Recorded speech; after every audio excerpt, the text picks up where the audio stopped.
नमस्कार दोस्तों, स्वागत है आप सबका रेलवे स्टडी पॉइंट में एक नए टॉपिक के साथ। आज हम इस वीडियो में जो है कॉर्पोरेशन टैक्स के बारे में चर्चा करेंगे। हाल ही में खबर आ रही है कि जो है कई कुछ देशों द्वारा जो एक समझौता हुआ है जिसमें निर्णय लिया गया है कि मिनिमम कॉर्पोरेशन टैक्स को जो 15% का जो मिनिमम कॉर्पोरेशन टैक्स का जो है मंजूरी दे दिया गया है कुछ देशों द्वारा इसको कि जितनी भी बहुराष्ट्रीय कंपनी है अब उस पर जो है 15% का जो है मिनिमम कॉर्पोरेशन टैक्स लगाया जाएगा।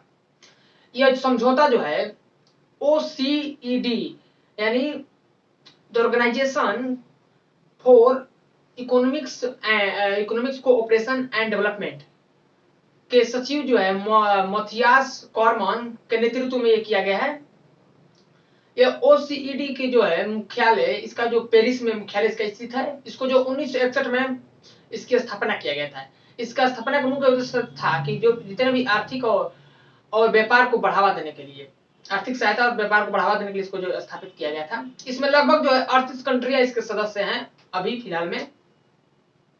तो इसके नेतृत्व में जो है इनके सचिव के नेतृत्व में यानी मोथियास कॉर्मन के नेतृत्व में जो समझौता हुआ है। ये बहुत बड़ा समझौता है। इसमें समझौता में जो है बहुराष्ट्रीय कंपनी पर जो है लगभग 15% का कॉर्पोरेशन टैक्स लगाने का निर्णय लिया गया है। इस समझौते में जो लगभग 140 कंट्रियां इसमें समझौते में शामिल हुई थी, लेकिन इसमें से लगभग 136 कंट्रियां ही इस पर जो है सहमति हुई है, इस समझौते से सहमत हुई है। बाकी 4 कंट्रियां जो है केन्या, नाइजीरिया, पाकिस्तान और श्रीलंका, ये 4 कंट्रियां जो है इसका जो विरोध किया है, इस पर सहमत नहीं हुई है इस समझौते पर। पहले जान लेते हैं कि 15% का जो कॉर्पोरेशन टैक्स जो लगेगा कंपनियों पर, बहुराष्ट्रीय कंपनियों पर, ये क्या है। मतलब पहले समझ लेते हैं, इसको एक एग्जांपल समझ लेते हैं हम। जैसे कि मान लीजिए कि भारत में एक एप्पल जो कंपनी है जो कि मोबाइल मैन्युफैक्चर करती है, इसका भारत में जो कई जगह जो इसका मुख्यालय इसका बना है, यानी कई जगह इसका ब्रांच है भारत में जो कि मोबाइल मैन्युफैक्चर करता है। ये जो भी मोबाइल जो सेल करती है भारत में, जो भी उसे सेल करती है और उससे जो प्रॉफिट होता है, जो भी प्रॉफिट होता है उसमें जो कुछ परसेंट का हिस्सेदारी जो है सरकार को देना होता है। यानी उसको जो उसी को हम कॉर्पोरेशन टैक्स कहते हैं। यानी कुछ परसेंट हिस्सेदारी जो है सरकार को देना पड़ता है, उसको कॉर्पोरेशन टैक्स कहते हैं। यही अब क्या किया गया, इसी कॉर्पोरेशन टैक्स में जो है 15% का कॉर्पोरेशन टैक्स को निर्धारित किया गया, यानी 15% का कॉर्पोरेशन टैक्स लगाया जाएगा ऐसी कंपनियों पर।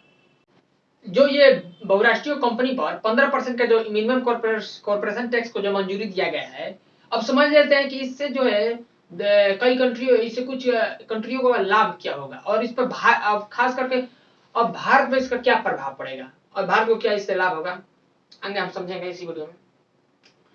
पहले समझ लेते कि ये किस उद्देश्य से लाया गया, इससे मतलब किस लिए लाया, किस उद्देश्य से पहले उद्देश्य इसका समझ लेते हैं। जो 15% का मिनिमम कॉर्पोरेशन टैक्स है, इसका उद्देश्य है कि जैसे कि जो भी कंपनियां जैसे कि भारत में जो भी मैन्युफैक्चर कंपनी करती है, जो भी अमेरिका में करती है, जो भी कंपनियां क्या करती है कि अपनी ब्रांच जो स्थापित करती है कंपनियां, वो यहाँ से जो भी प्रॉफिट कमाती है वो प्रॉफिट को क्या करती है कि ले जाकर टैक्स हेवन कंट्रियों में वहां पर जो है इन्वेस्ट कर देती है, वहां पर पैसा लेकर रख देती है, वहां पर इन्वेस्ट करती है। यानी जैसे कि टैक्स हेवन कंट्री है, जैसे कि हो गया कि आयरलैंड हो गया, स्विट्जरलैंड, सिंगापुर, जितने भी छोटे छोटे टैक्स हेवन जो कंट्रियां है, टैक्स हेवन कंट्रियों में क्या होता है कि कई देशों के मुकाबले वहां पर कई देशों के मुकाबले वहां पर जो है कम टैक्स लगाया जाता है, जिससे क्या होता है कंपनी अपने टैक्स बचाने के चक्कर में यहाँ से प्रॉफिट कमाती है और ले आकर उस देश में इन्वेस्ट कर देती है ताकि उनको कम टैक्स देना पड़े। और आयरलैंड की बात किया जाए तो वहां पर जो है लगभग 12% वहां पर टैक्स लिया जाता है। इसे वर्ल्ड में मिनिमम अगर औसतन देखा जाए तो मिनिमम औसतन जो है वर्ल्ड में लगभग 22 पॉइंट कुछ जो परसेंट कॉर्पोरेशन टैक्स लिया जाता है, 22% लगभग। और वहां पर आयरलैंड में जो है 12% टैक्स लिया जाता है। इसी मुनाफे को देखते हुए कंपनियां क्या करती है कि सारा प्रॉफिट वहां पर लेकर इन्वेस्ट कर देती है। अब इन्वेस्ट कर देती है तो जहां से प्रॉफिट, जहां उसका ब्रांच है, जहां से प्रॉफिट कमा कर वो दूसरे देशों में इन्वेस्ट किया है, अब जितना उस देश को मिलना चाहिए टैक्स उतना नहीं मिल पाता है, तो सारा टैक्स जो आयरलैंड जैसे टैक्स हेवन कंट्रियों को मिल जाता है, जिससे घाटा होता है। तो इसी को इस पर अंकुश लगाने के लिए, इस पर रोक लगाने के लिए इसको जो है मिनिमम कॉर्पोरेशन टैक्स को लाया गया है, ताकि सारे देश में जो है 15% का, यानी सेम 15% का सारे देश में जो है कॉर्पोरेशन टैक्स होगा। तो कंपनियां इस तरह से नहीं होगा, इस तरह जो कंपनियां प्रॉफिट दूसरे देश में नहीं जाएगा, इस तरह प्रॉफिट जो अपने देश में रहेगा और टैक्स अपने देश में कंपनियां देगी, दूसरे देश में नहीं देगी। जैसे कि हाल ही में जो पंडोरा पेपर लीक हुआ था, इसमें कई देशों के जो नाम आए थे, कई देशों के लोग, उद्योगपति, जितने भी बिजनेसमैन, सेलिब्रिटी थे, वो अपना सारा पैसा जो क्या किए थे कि स्विट्जरलैंड, आयरलैंड जैसे टैक्स हेवन कंट्रियों में इन्वेस्ट किए थे। ऑफशोर कंपनी, ऑफशोर ट्रस्ट बनाए थे, ताकि वहां पर पैसा छुपाए थे, ताकि टैक्स देने से बचा जा सके। अब ये लोग तो पैसा छुपा कर टैक्स बचा लेते हैं, लेकिन इसका सारा घाटा जो है सरकार को होता है।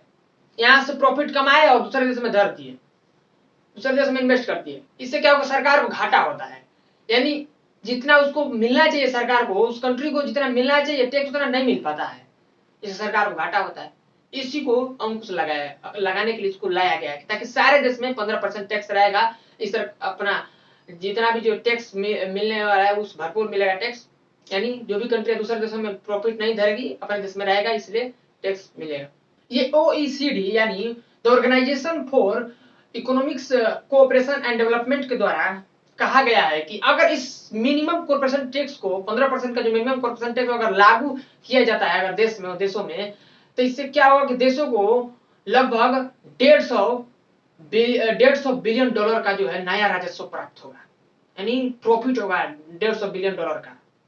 अगर इस 15% का मिनिमम कॉर्पोरेशन टैक्स को सारे देश में अगर लागू हो जाता है, और ये जो है टैक्स हेवन कंट्री जैसे कि आयरलैंड, स्विट्जरलैंड और सिंगापुर देशों में भी ये 15% का कॉर्पोरेशन टैक्स लागू होगा, तो इससे क्या होगा, उन लोगों को, उन देशों को जो है टैक्स हेवन कंट्रियां जो है सिंगापुर, आयरलैंड, जितने भी देश हैं, ये देश जो है कंट्रियां, यहाँ थोड़ी इकोनॉमिक्स पे इनको थोड़ा प्रभाव पड़ेगा, क्योंकि अब यहाँ पर जो इन्वेस्ट नहीं हो पाएगा, कि सारे जगह जब 15% लग जाएंगे तो कोई इनके यहाँ क्यों इन्वेस्ट करेगा, जो कि ज्यादा इन्हीं के यहाँ इन्वेस्ट जो होता था, अब जो सारा इन्वेस्ट अब चला जाएगा अपने देश में, तो इनको थोड़ा इकोनॉमिक्स प्रभाव होगा, लेकिन मेंटेन हो जाए। चलिए अब समझ लेते कि भारत को इससे क्या घाटा होगा। भारत को इससे जो क्या होगा कि एक डिजिटल सर्विस टैक्स है जो भारत के द्वारा जो लगाई जाती है, डिजिटल कंपनियां जैसे कि अमेजन, गूगल, ट्विटर, फेसबुक, जो कंपनियां इस पर जो डिजिटल सर्विस टैक्स भारत के द्वारा लगाया जाता है, इसको जो है खत्म करना पड़ेगा। इस समझौता जो हुआ है, इसमें समझौता में निर्णय लिया गया है कि डिजिटल जितने भी देशों में डिजिटल सर्विस टैक्स जो लगाए जाते हैं डिजिटल कंपनियों पर, ऑनलाइन कंपनियों पर, वो खत्म करना पड़ेगा। डिजिटल सर्विस टैक्स जो है 1 जून 2016 को जो है केंद्र सरकार द्वारा जो इक्वलाइजेशन लेवी को शुरू किया गया था, यानी एक प्रकार का टैक्स है।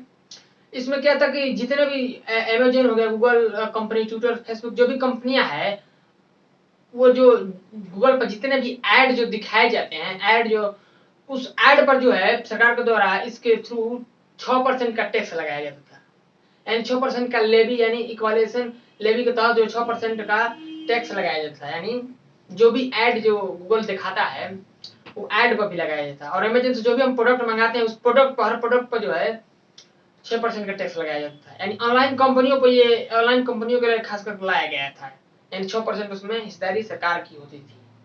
अब इसको जो है इस समझौते के हिसाब से जो इसको खत्म करना पड़ेगा, इस डिजिटल सर्विस टैक्स को। इससे क्या होगा, भारत को लगभग 4000 करोड़ रुपए की घाटा होगा। इससे जो सरकार हर साल जो है लगभग 4000 करोड़ रुपया कमा लेती थी इस डिजिटल सर्विस टैक्स से, अब वो नहीं कमा पाएंगी, क्योंकि इसको खत्म होगा ये डिजिटल सर्विस टैक्स। अब इससे जो है लगभग सरकार को 4000 रुपए करोड़ की जो है घाटा लगेगा। ये जो था कि इसको डिटेल्स, टेक्निकल डिटेल्स दिया गया, इस पर सारे कुछ देशों ने इस पर समझौता किया है। अब इसको जो है पूरी तरह से लागू करने के लिए, मतलब हस्ताक्षर इस पर करने के लिए जो है G20 के तरफ से एक 13 अक्टूबर को एक अमेरिका की राजधानी वाशिंगटन में एक मीटिंग होगा, जिसमें इस पर चर्चा होगा और इसको जो है पूरी तरह से लागू किया जाएगा। ये मीटिंग जो है 13 अक्टूबर को वित्त मंत्री मीटिंग होगा, यानी वित्त मंत्री हमारे भारत देश से जो वित्त मंत्री निर्मला सीतारमण जो है 13 अक्टूबर को इस मीटिंग को अटेंड करेंगी। इसके बाद भी समझौता होगा और इसमें इस पर चर्चा किया जाएगा।